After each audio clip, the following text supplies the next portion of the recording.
Qué gusto saludarlos, charlas de viernes y bueno, pues siempre el encuentro y la reunión con amigos, con personalidades, con gente muy querida y con la que hemos tenido oportunidad de pues ir caminando por una serie de trayectos y una serie de veredas verdaderamente interesantes.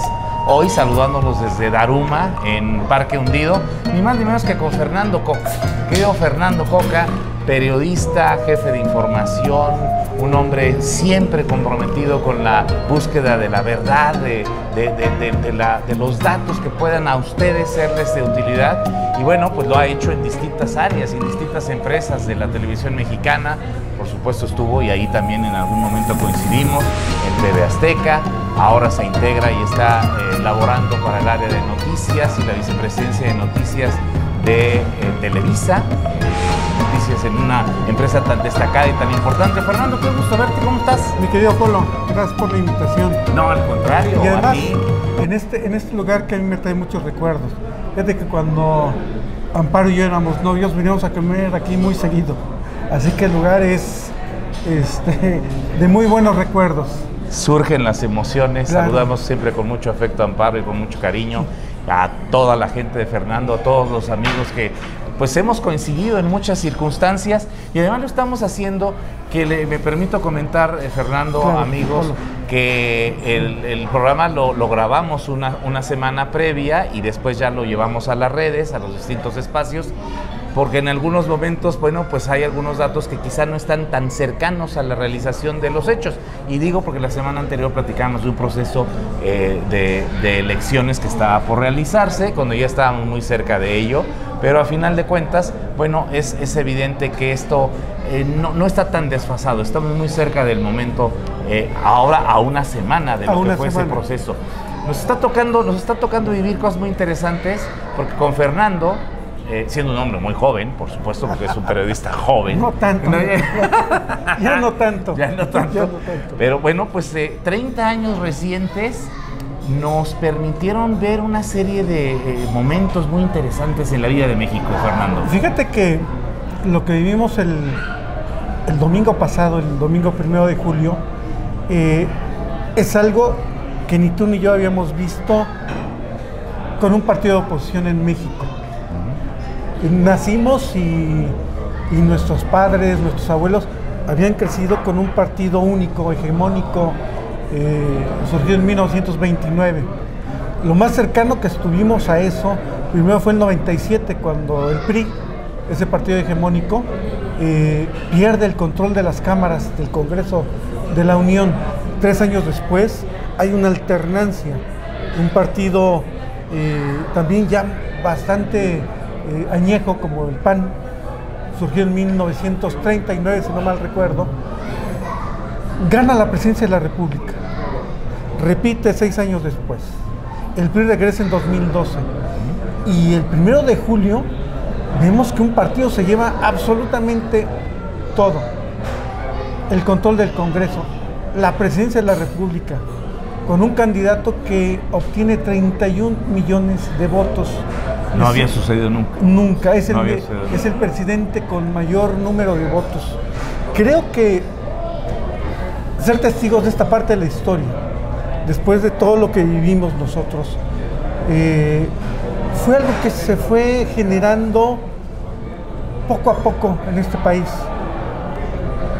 Aquellas marchas y aquellos eventos de sindicalistas, los ferrocarrileros, los maestros, los médicos, campesinos, después en el 68 los estudiantes, 1971 otra vez los estudiantes, una reforma política en 1977 que le da entrada a todos los partidos que estaban proscritos, el Partido Comunista Mexicano, claro, la izquierda, poco a poco, la crisis política de 1988, sí, después de esa elección de el conflicto Carlos Salinas, Cuauhtémoc Cárdenas, hasta llegar al 97, pasamos por el 94 con el asesinato de Colosio, y hoy vemos que los mexicanos voltean y dicen, a ver, ya, se acabó esto.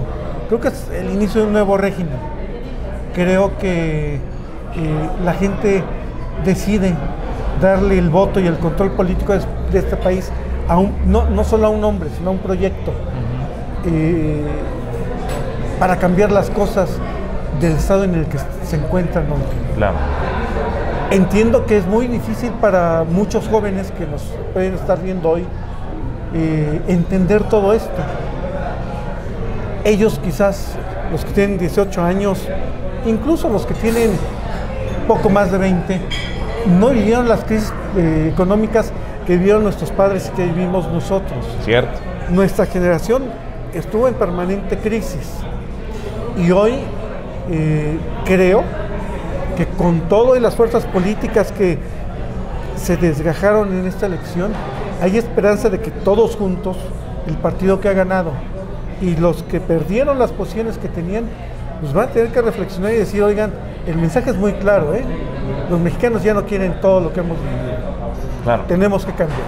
Eso es muy interesante y sobre todo cuando se tiene la oportunidad desde el punto de vista periodístico de la gran experiencia que significa estar cerca de los protagonistas del rumbo que aparentemente el país puede significar o ser distinto, porque hemos conocido a cada una de esas figuras y hemos también estado cerca de algunas posibilidades que quizá nuestros amigos no han tenido, los amigos televidentes, los amigos en redes, en distintos medios.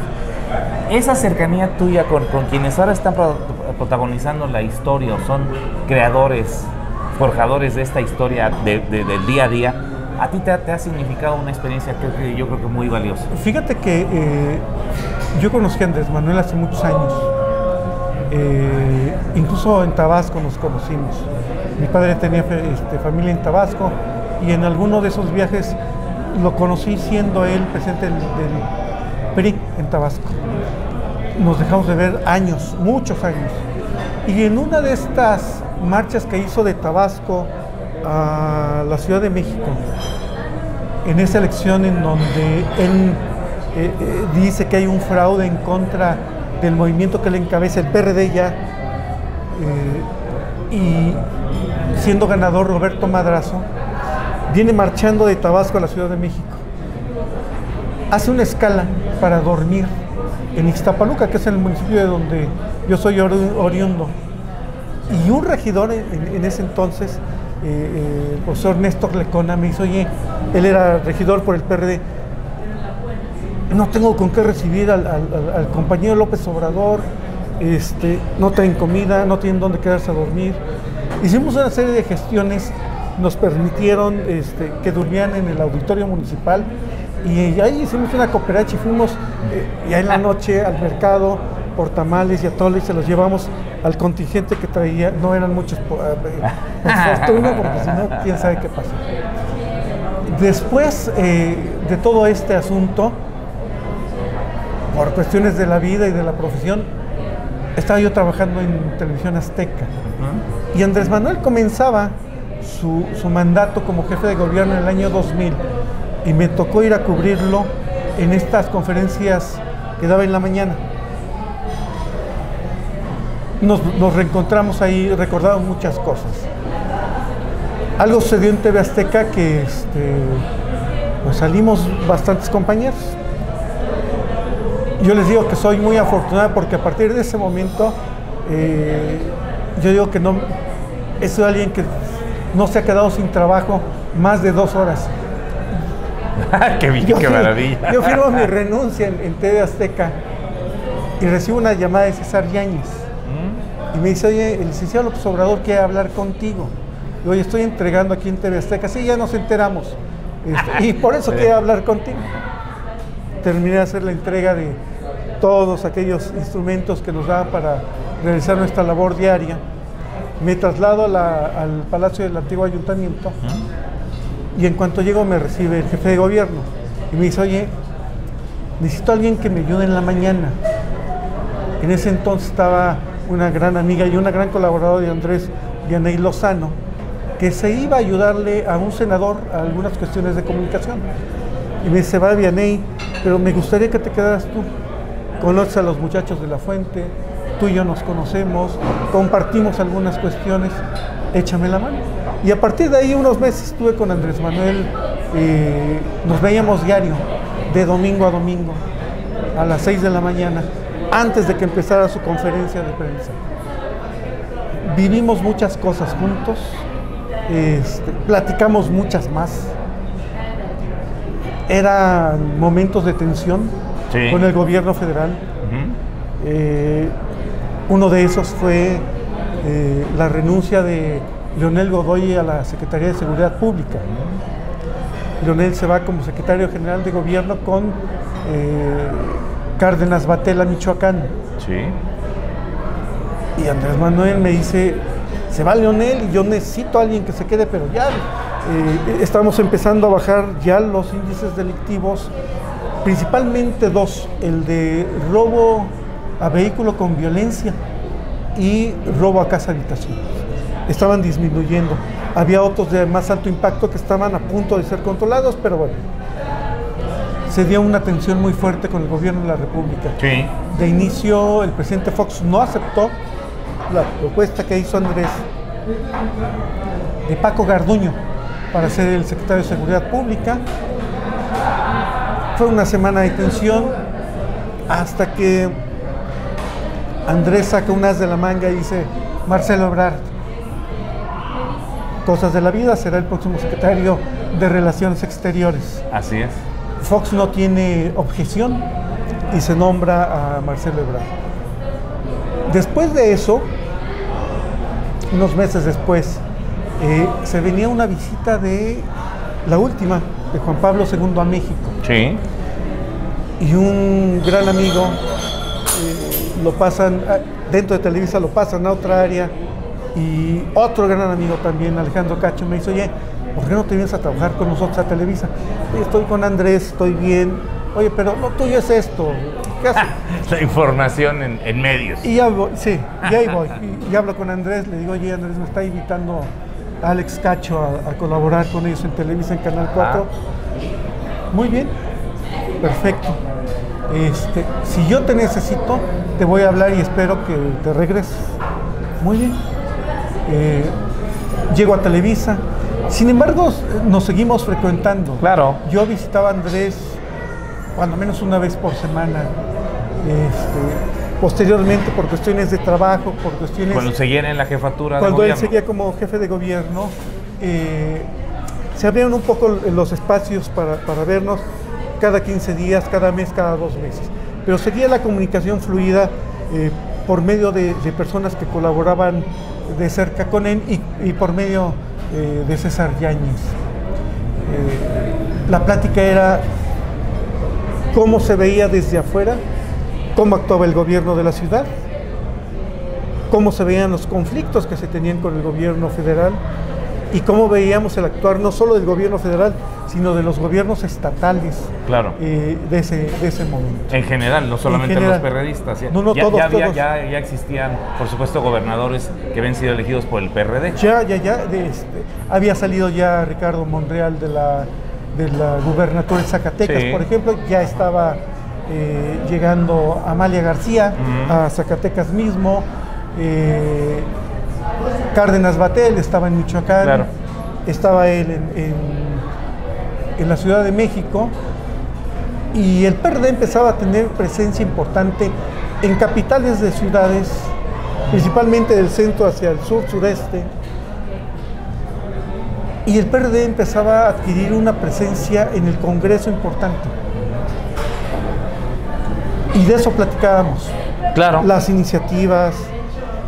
Había mucho conflicto en los medios de comunicación con un programa que había lanzado Andrés Manuel, que era el de los adultos mayores. Ahí fue cuando desde el presidente de la República hasta el último de los funcionarios de elección popular, un regidor que no era del partido de Andrés Manuel, lo tachaban de populista. Pero poco a poco ese programa se fue incrustando en los 32 gobiernos estatales y el federal. Cierto. Porque empezaron a ver que no era un gasto o dinero tirado a la basura, sino era una inversión para contener la creciente inseguridad y violencia que estaba dando. Claro, y hablando de adultos mayores, era también una manera de retribuirle a esa parte de la población lo que en otros aspectos y áreas de la vida no ha sido posible darle, ¿no? Y fíjate que, ¿con qué inició ese programa de adultos mayores? Era una tarjeta para que pudieran acudir a algunos centros comerciales a comprar medicamento. El medicamento que para las personas mayores es carísimo, con enfermedades como diabetes, como insuficiencias renales, hipertensión, etcétera, etcétera, etcétera.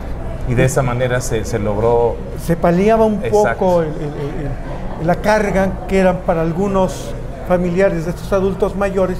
No era universal. Después se hizo universal el programa. Por supuesto. Pero era identificar a las personas de muy escasos recursos para que recibieran ese apoyo.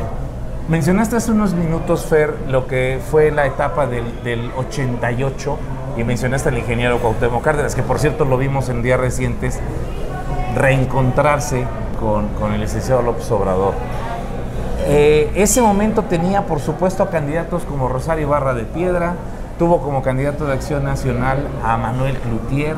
Claro. Cosas de la vida. Ahora resulta que la hija de Manuel Cloutier, Tatiana Cloutier, una de sus hijas, Manuel, el otro hijo, también luchó, buscó como independiente algún cargo de elección. Así es. Pero trabajan juntos. Tatiana trabaja al lado de Jacob Polewski para poder respaldar y para poder darle fuerza a la candidatura de Andrés Manuel López Obrador.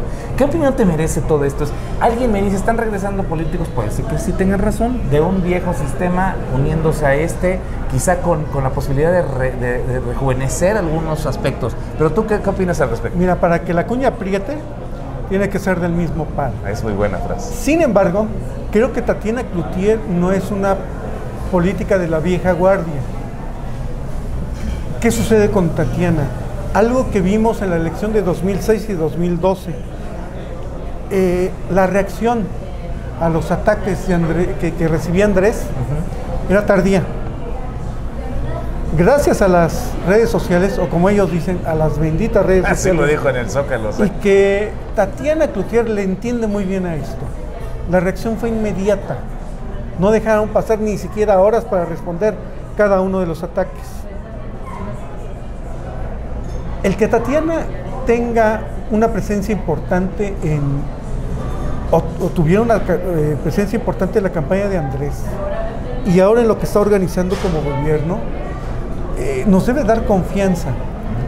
Es una persona que siempre se ha distinguido por caminar conforme a sus principios. Ya. A mí, te soy franco, que vengan del PAN, del PRI, del PRD, de donde sea. Sí hay personajes que me causan algún escorzor. Sí, sin duda. Pero hay otros que dices, qué bueno que se están sumando, porque donde estaban nunca fueron tomados en cuenta a plenitud con el potencial que tenían. Tatiana es una de ellas. Su hermano Manuel decidió desde hace 3 años caminar la senda de los independientes. Infortunadamente ni él ni Kumamoto llegaron. Ojalá y Kumamoto encuentre un lugar en la vida política de este país, porque vino a refrescar muchas cosas, y en Jalisco el triunfo de Enrique Alfaro se debe mucho a la presencia de este movimiento que va sin dinero, sin voto no hay dinero, y quitarle a los funcionarios de elección popular el fuero. Claro. Necesitamos más pensadores como Kumamoto y activistas como Cloutier. Claro, claro. Y del otro lado, Tatiana, creo que le dio frescura a la campaña de Andrés. Mientras Andrés andaba caminando, y creo que ahí está una de las claves de por qué perdieron los partidos tradicionales, es que ellos dejaron de ir a la calle y Andrés retomó la calle. Recorriéndolo además durante 18 años, digo, parece un lapso breve, pero es un trabajo extraordinariamente complicado, difícil en cuanto a municipios, en cuanto a lo que esa presencia territorial representa. Tú conoces mucho de ello porque has estado cerca de sus esquemas de organización política y al final de cuentas todos esos votos son cosecha de lo que se sembró durante mucho tiempo. Fue una cosecha de 18 años. Empezó en 2006 la embotellaste, la pusiste en la barrica, la sacaste a la venta y obtuviste 31 millones de votos. Sí. Pero es eso. ¿Por qué Andrés sí llegó a comunidades en donde ningún otro político ha querido llegar? Ahí está la base del triunfo. Los partidos grandotes como el PRI y el PAN, que ya no lo son, se atenían a sus bases y a ese mito de la gran maquinaria. La maquinaria se acabó hace muchos años. Yo quiero decirte que después del 94, del 23 de marzo del 94, las bases en el PRI se empezaron a desencantar de hacer el trabajo político por convicción. A partir de ahí, sus operadores lo hicieron por un pago, ya no por la convicción de sentirse parte del PRI. En Acción Nacional sucedió a la inversa. Eran unos míticos que, como lo decía el expresidente Ruiz Cortines, los míticos del voto, porque ellos iban por votos sin necesidad de dinero. Cuando se empezó a dar la prerrogativa a los partidos políticos, Acción Nacional la rechazaba. Yo no sé si te acuerdas que en los cruceros más importantes de las vías más importantes de la ciudad, como Insurgentes, Reforma, los cines, ponían stands donde vendían boletos para rifas de coches, claro, de los Volkswagen, después los Urus. Claro. Y fueron perdiendo esa mística cuando les llegó el dinero. Por supuesto, sí. Cuando llegaron a posiciones de gobierno, digámoslo así, y en ese caso, porque además fue el primer gobernador de oposición reconocido por el sistema, Rufo, en Baja California. Así es. Pero el primer presidente electo en el 2000, Fox, y de ahí se cambia el esquema totalmente. Se cambia el esquema y la vieja clase política del PAN va siendo desplazada por empresarios y por jóvenes, muchos de ellos muy inteligentes, pero muchos de ellos también muy ambiciosos. Y bueno, los resultados están a la vista.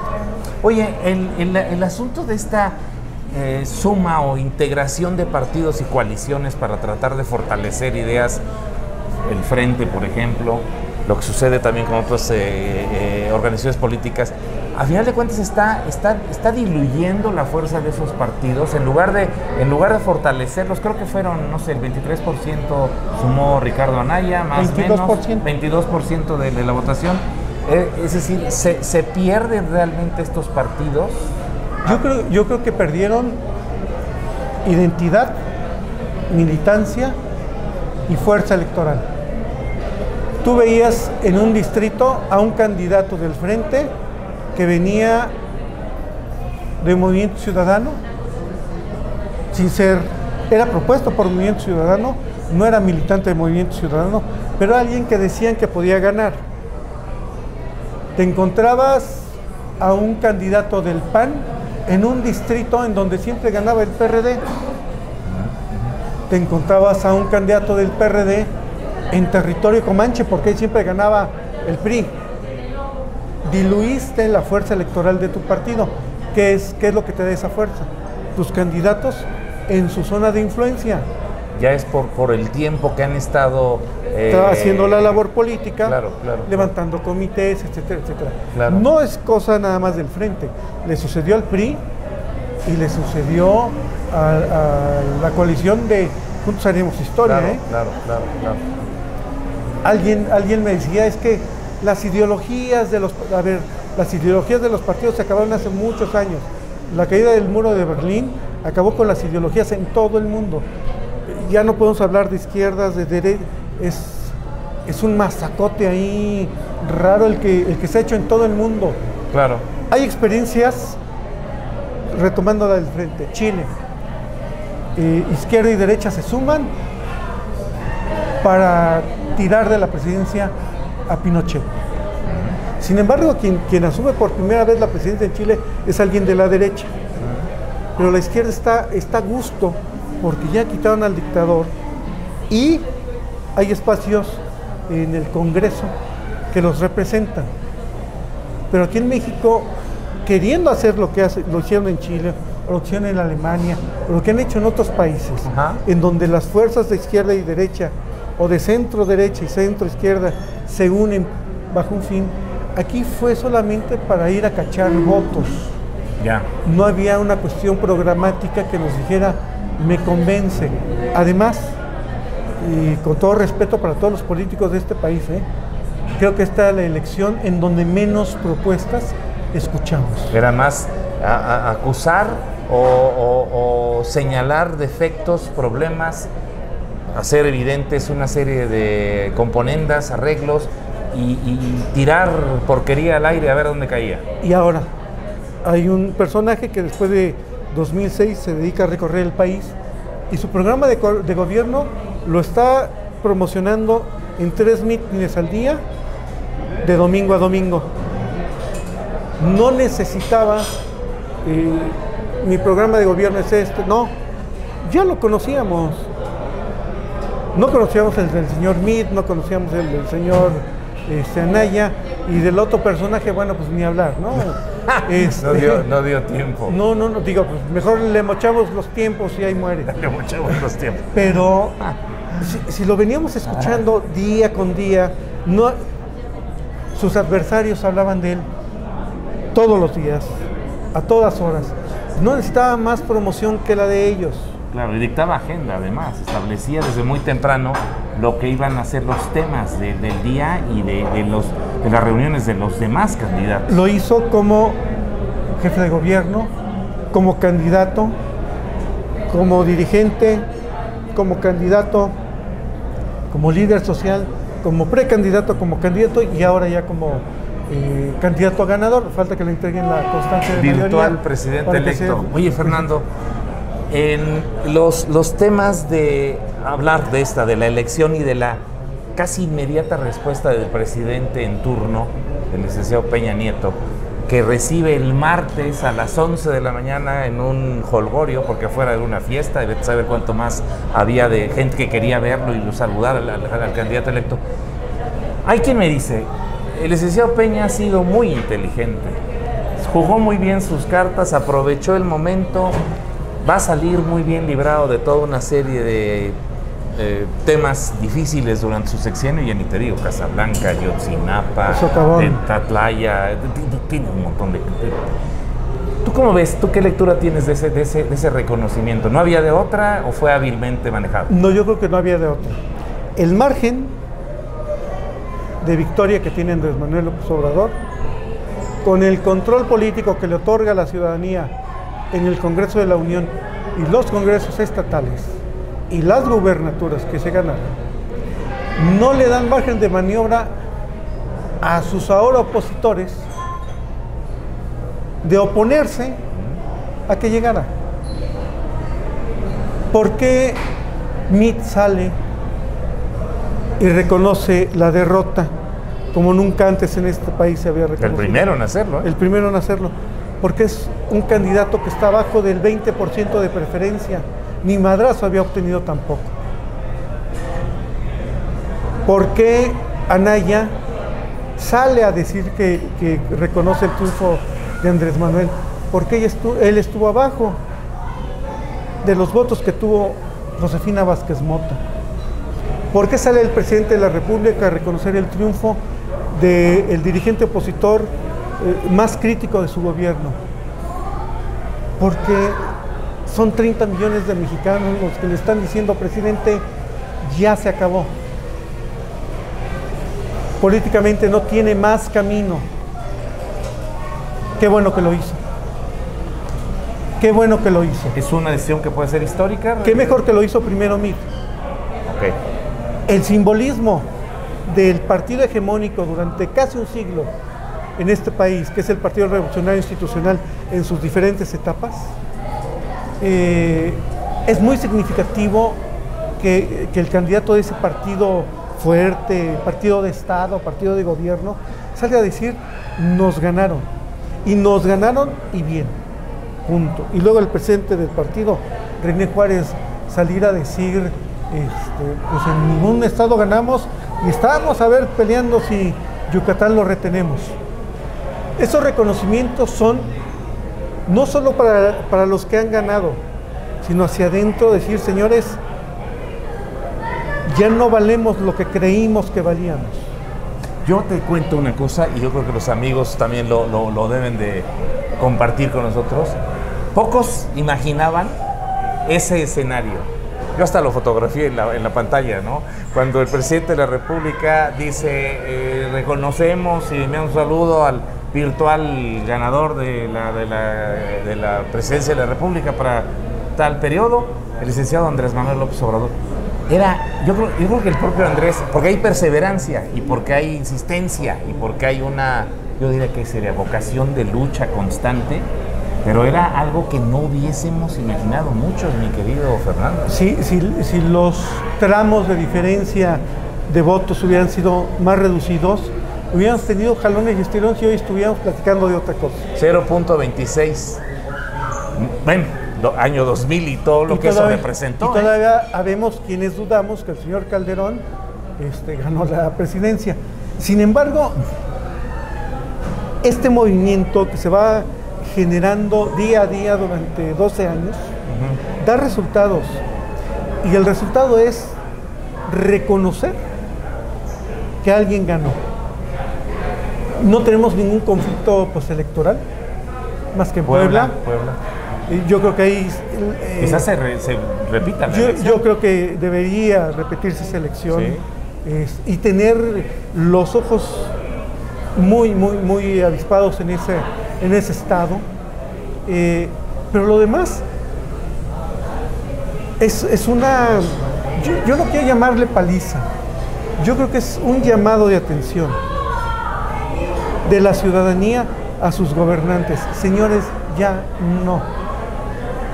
17, 19, 22, según los cálculos que van haciendo cada quien, congresos estatales que pasan a manos de una fuerza opositora al gobernador del estado. Movimiento de Regeneración Nacional, el nombre no queda ni pintado, ¿eh? El surgimiento de esta idea y de esta sensación tan cercana de Morena, por las razones muy diversas que usted está imaginando, y la historia que platicamos contigo. A mí me encanta platicar con Fernando Coca, lo hacía yo cotidianamente, lo hacíamos diariamente. Todos los días. Ahora lo voy a buscar más seguido para charlar así, porque yo estoy seguro que ustedes también, todas estas reflexiones, todas estas experiencias, todas estas observaciones y vivencias, pues nos nutren. Estamos aprendiendo todos, y los jóvenes, pues en esto es un tema fundamental. La juventud tiene que entender toda una serie de procesos que, por supuesto, nos van a permitir llegar a puertos seguros. Y mira lo que son las cosas. El candidato de mayor edad fue el que recibió más votos de los jóvenes de este país. Algo decía Andrés cuando se dirigía a su gente ya después de la elección. A pesar de que soy el candidato de mayor edad, los jóvenes entienden que yo soy la modernidad. Muchos nos decían, es Barry Sanders, no, es Andrés. Pero, que le mandó saludos muy afectuosos, Barry Sanders. Pero es que hay algo muy claro, Polo. Cuando tu mensaje es transparente, claro, directo, la gente lo entiende. Y quienes mejor te lo entienden hoy son los jóvenes, los que están en los teléfonos celulares informándose de todo, buscando. Si tú eres coloquial, si tú eres directo, si tú eres transparente en tu mensaje, te lo van a entender. Y por eso esa franja de jóvenes que le dio el triunfo a Andrés Manuel, y jóvenes con estudios superiores, claro. En todas las franjas en las que se divide el sector educativo en México, primaria, secundaria, preparatoria, universidad, posgrado, en todas gana Andrés Manuel.